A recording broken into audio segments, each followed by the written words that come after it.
प्रकरण 17। यह पद तुम्हारा पद नहीं।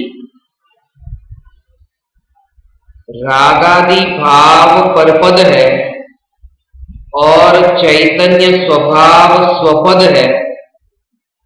अज्ञानी परपद में सोता है और ज्ञानी स्वपद में जागृत है। प्रति समय रागादि भाव आत्मा में उत्पन्न होते रहते हैं, अतः प्रति समय यह जागृति रहे कि यह पद मेरा नहीं है, पर्याय मेरा पद नहीं है। मैं पर पद में क्यों सो रहा हूं, पर पद में एकत्व क्यों करता हूं। मैं चैतन्य मात्र हूं। जैसे बेटा पड़ोसी के घर जाए, उसमें मां को कोई ऐतराज नहीं है। वहां जाकर तोड़ फोड़ करने पर ऐतराज है।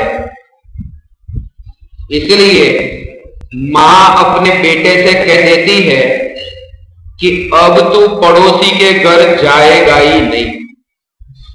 ऐसे ही आचार्य देव कहते हैं कि तू पर को जानने मत जाना, भले ही पर को पर को जानना तेरा स्वभाव है। जैसे गाड़ी चलाते समय अपनी लेन छोड़कर हम गाड़ी नहीं चलाते, परंतु कभी अपने आगे कोई गाड़ी धीमी गति से चल रही हो तो ओवरटेक करने के लिए हम दूसरी लेन पर जाते हैं, जो अपनी नहीं है बल्कि पर की लेन है। ओवरटेक करके हम अपनी लेन पर वापस लौट आते हैं।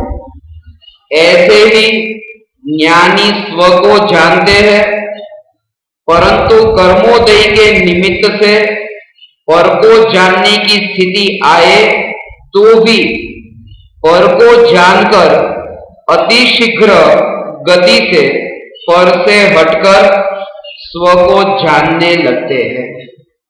पर की लेन में जाने से पहले अपनी लेन में सुरक्षित पहुंच जाऊंगा, इस विश्वास के साथ हम पराई लेन में जाते हैं। ऐसे ही ज्ञानी पर को जानकर भी स्व में स्थिर हो जाएंगे, इस श्रद्धांत के साथ पर को जानते हैं। भले ही गाड़ी पराई लेन में चल रही हो, हमें श्रद्धा होती है कि हम अपनी गाड़ी में ही बैठे हैं, गाड़ी के बाहर नहीं निकले हैं। ऐसे ही ज्ञानी को यह श्रद्धा होती है कि पर को जानने के काल में भी मैं अपने चैतन्य स्वभाव से बाहर नहीं गया।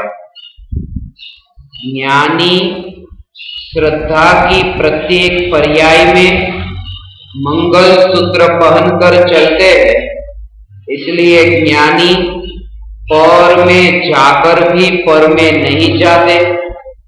अज्ञानी ने अनादिकाल से पराई लेन में ही गाड़ी चलाई है और अनगिनत अतिक्रमण किए हैं, अनंत भाव मरण किए हैं। जब राग को दुख का कारण जाना, फिर राग से संगति करना कौन चाहेगा।